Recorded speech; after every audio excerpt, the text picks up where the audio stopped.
চট্টগ্রামে জাহাজ ভাঙা শিল্প যেন মৃত্যু ফাঁদ। গত এক দশকে শুধু সীতাকুণ্ডের শিপ ব্রেকিং ইয়ার্ডে দুর্ঘটনায় ১৪০ শ্রমিকের মৃত্যু হয়েছে। এসএন কর্পোরেশনে গত ১৫ বছরে ১৩টি দুর্ঘটনায় ১২ জন মারা গেছেন, আহত হয়েছেন ২৫ জন। সবশেষ এক সপ্তাহ আগে সীতাকুণ্ডের শীতলপুরের এসএন কর্পোরেশন শিপ ব্রেকিং ইয়ার্ডে ট্যাঙ্কার বিস্ফোরণে ১২ জন দগ্ধ হয়। এদের মধ্যে মারা যায় ৩ জন। ভয়াবহ এই ঘটনা তদন্তে সীতাকুণ্ড উপজেলা প্রশাসন ৩ সদস্যের একটি কমিটি গঠন করেছে। আবু জাবেদের ছবিতে চট্টগ্রাম থেকে নয়ন বড়ুয়া জয়ের রিপোর্ট। পুরনো জাহাজ কাটার এই দৃশ্য চট্টগ্রামের সীতাকুণ্ড এলাকার।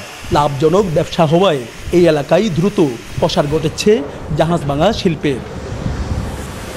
বিশ্বমানের থার্মিক্স রড, সালাম স্টিল থার্মিক্স, দেশের একমাত্র থার্মিক্স রড।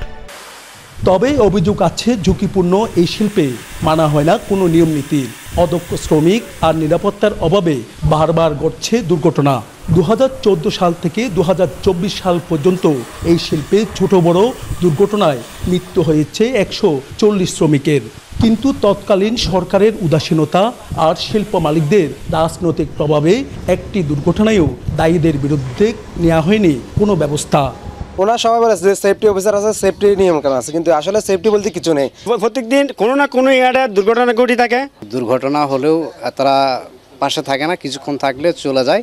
যারা তদারকির দায়িত্বে থাকেন তাদের এই বিপর্যয়গুলো সম্বন্ধে কতটুকু ধারণা তারা রাখেন, এখানেও কিন্তু সন্দেহের অবকাশ থাকে এবং এখানে জানাশোনা কিংবা অভিজ্ঞতার ঘাটতি থাকে।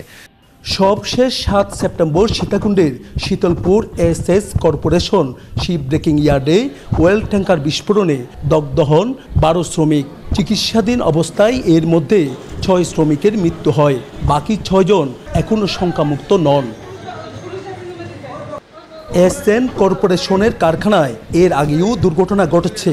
গত ১০ বছরে প্রতিষ্ঠানটির ৩টি জাহাজ ভাঙা কারখানায় অন্তত ১৬ জন মারা গেছেন। বারবার দুর্ঘটনার পরও শ্রমিক সুরক্ষায় যথাযথ ব্যবস্থা নেওয়া হয়নি। গ্রিন সনদ প্রাপ্তির পরও ইয়ার্ডটিতে শ্রমিকদের স্বার্থ উপেক্ষিত ছিল শ্রমিক নেতাদের। তাদের যদি প্রশিক্ষণের ব্যবস্থা থাকতো, বিশেষ করে শ্রমিকদের কিছু নিরাপত্তার জন্য শ্রমিকদের স্থায়ী শ্রমিক যদি নিয়োগ দেওয়া হতো, তাহলে এই দুর্ঘটনাগুলি ঘটতো না। ট্রেডিং আমরা করবো, আমাদের শ্রমিক হচ্ছে কম, অনেক এখন অত্যাধিক হয়ে গেছে না। আগে তো আমরা কাঁধে করে এখানে মাল লোড করতে, এখন তো এটা এসকেলেটর দিয়ে এখন লোড করতেছে। এমন দুর্ঘটনায় যাতে আর না হয় সেদিকে নজর রাখবে পরিবেশ অধিদপ্তর। নয়ন বড়ুয়া জয়, নিউজ 24, চট্টগ্রাম।